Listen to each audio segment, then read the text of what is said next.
श्री स्वामी समर्थ. नमः सिद्धम. नाते संबंध तुटत चालले, घरात शांतता नाही. स्वामी समर्थ घरगुती कलहावर काय सांगतात? जर आपल्या बरी असंच होत आहे की आपण नाही बदललो तरी असं वाटतं की घर बदललंय. जे पूर्वी आपल्यावर हसत बोलत माणसं होते, परिवार होता, आपले आई वडील भाऊ बहीण होते, ते आज सगळे गप्प आहेत.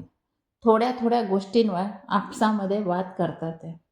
आणि घर असूनही हे घरपणा वाटतच नाही आहे मनाला. तुमच्यावर असं आहे का? तुमच्या मनात हे असं येतंय का की माझ्या घरी पण असं होतंय की सगळं असूनसुद्धा सगळे चूप आहे आणि कोणी कोणाशी बोलतच नाही आहे? तर नक्कीच हा व्हिडिओ शेवटपर्यंत पहा, कारण आज स्वामी अत्यंत प्रभावी मार्ग आपल्याला दाखवणार आहे. आणि आजच्या जीवनाची ही वास्तविकता आहे की सगळे एक छत खाली बसले, पण कोणी कोणाशी बोलत नाही. कोणी वाईट पण नाही आहे, तरी सगळे आपसामध्ये बोलत नाही आहे. स्वामींचं म्हणणं आहे की हा कलह माणसांमध्ये नाही आहे, हा कलह जो आहे तो घरातील ऊर्जामध्ये आहे.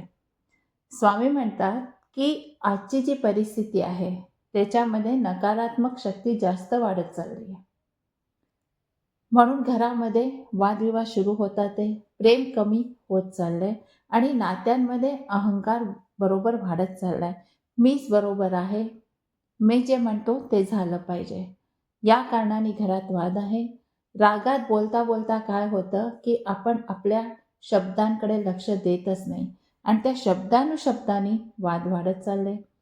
आणि त्याहून सगळ्यात मोठी गोष्ट स्वामी समर्थ म्हणतात ते की घरामध्ये सकाळ झाली की सगळे आपल्या आपल्या कामाला जातात, ते कोणाला सुद्धा देवाजवळ बसून 5 मिनिटं देवाचं नाव घ्यायला या दीप प्रज्वलन करायचा सुद्धा वेळ नाही आहे.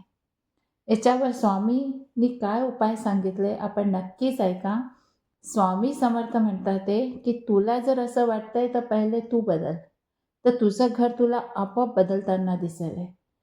रोज सकाळी किंवा संध्याकाळी घरात कुठेही बसून कमीत कमी 5 ते 7 मिनिट देवाचं नामस्मरण करा. फक्त एवढंच म्हणा की हे देव, जे काही झालंय ते चूक झालंय, पण आता या घरामध्ये शांतता येऊ दे. घरामध्ये जर नकारात्मकता ऊर्जा वाढून चुकली आहे तर काही नाही करायचं आहे. घरामध्ये धूप किंवा लोबान किंवा कापूर आपल्याला पेटवायचं आहे आणि संपूर्ण घरात फिरवायचं आहे आणि मनात म्हणायचं आहे की स्वामी समर्थ या घरातील नकारात्मकता दूर करा आणि जे मनामध्ये लोकांचे विचार आहे नकारात्मक विचार, त्यांना सकारात्मक बनवा. यावेळेस आपल्याला स्वामींसमोर बसायचं आहे. तुमचं बसणं जे आहे, आसन आहे, तुमचं तोंड पूर्व दिशेला हवं आहे किंवा उत्तर दिशेला हवं आहे आणि स्वामींसमोर 5 मिनिटं शांतपणे बसून फक्त एक शब्द न बोलता फक्त स्वामींचं नाव घ्यायचं आहे. बघा, तुमच्या घरामध्ये परिवर्तन होईल. स्वामींचा जो गुप्त संदेश आहे, स्वामी म्हणतात वाद जिंकून घर हरवू नकोस, थोडं झुकलास तर मी तुला उचलून धरतो. घर वाचवायचं असेल तर तुम्हाला मन आधी शांत करायचं आहे. जर तुम्ही शांत राहिला तर उद्या घरसुद्धा शांत होऊन जाईल. म्हणून स्वामी म्हणतात ते की प्रत्येक परिस्थितीमध्ये तुला तुझ्या घरामध्ये शांतता आणायची असेल तर एक दुसऱ्याला समजावून घेणे. आता समजावून घेण्याचा अर्थ काय आहे? इथे स्वामींनी ह्याचा अर्थ काय सांगितला आहे की दुसऱ्याला समजावून घेणे म्हणजे त्याच्याजवळ जायचं आहे, त्याला जर समजायचं आहे तर तुम्हाला आपल्या परिवारामध्ये जे पण माणसं ज्यांना तुम्हाला समजावून घ्यायचं आहे त्या माणसांबरोबर बसायचं आहे, त्यांच्याशी बोलायचं आहे, त्यांच्याशी संवाद करायचा आहे. त्यांच्या मनामध्ये काय आहे हे तुम्हाला कळलं पाहिजे. त्यांचे काय विचार आहे, त्यांना काय हवं आहे, त्यांना काय त्रास आहे, तर तुम्हाला त्यांना समजावून घ्यावं लागेल. जर तुम्ही असे प्रत्येक माणसाला समजून घेतलं तर परिवारामध्ये जी समस्या आहे ती समस्या तो नक्कीच दूर होईल. पण स्वामी म्हणतात ते की सगळ्यात पहिले तुमचा जो मौन आहे तो मौन तोडावा लागेल. एक दुसऱ्याशी संवाद करावा लागेल. जो पण तुम्ही गप्प राहिले, चूप राहिले, तर तुमच्या जीवनातले नातेसंबंध तुटत जातील आणि घरामध्ये शांतता नाही राहणार. जर नातेसंबंध जोडायचे असतील तर एक दुसऱ्यावर बसावं लागेल, एक दुसऱ्याशी बोलावं लागेल, एक दुसऱ्याच्या समस्या ऐकाव्या लागतील आणि तू हे चुकतोय, मी हे चुकतोय. चूक कोणीच नाही करत आहे. फक्त दृष्टिकोन आहे. तर तुला सगळ्यात पहिले आपला दृष्टिकोन बदलावा लागेल. ज्यावेळेस तू आपला स्वतःचा दृष्टिकोन बदलशील तेव्हा तुला आपल्या परिवारामध्ये सगळ्यांचा दृष्टिकोन बदलताना दिसेल. हे फक्त एकालाच नाही करायचं, परिवारचे जेवढे सदस्य आहे त्यांचा हाच विचार राहिला पाहिजे. कारण त्यांनी असं केलं म्हणून मी त्याच्याशी का बोलू, हा विचार तुमच्या मनात आला ना पाहिजे. हे स्वतः स्वामी समर्थ सांगतात, ते मी नाही.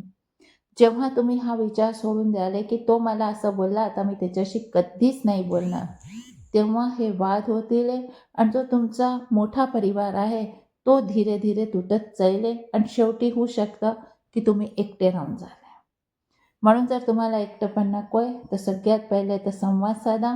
संवाद साधून मनाच्या भावना सगळ्याच्या दूर करा. सकारात्मकता आणा, नकारात्मकता दूर करा.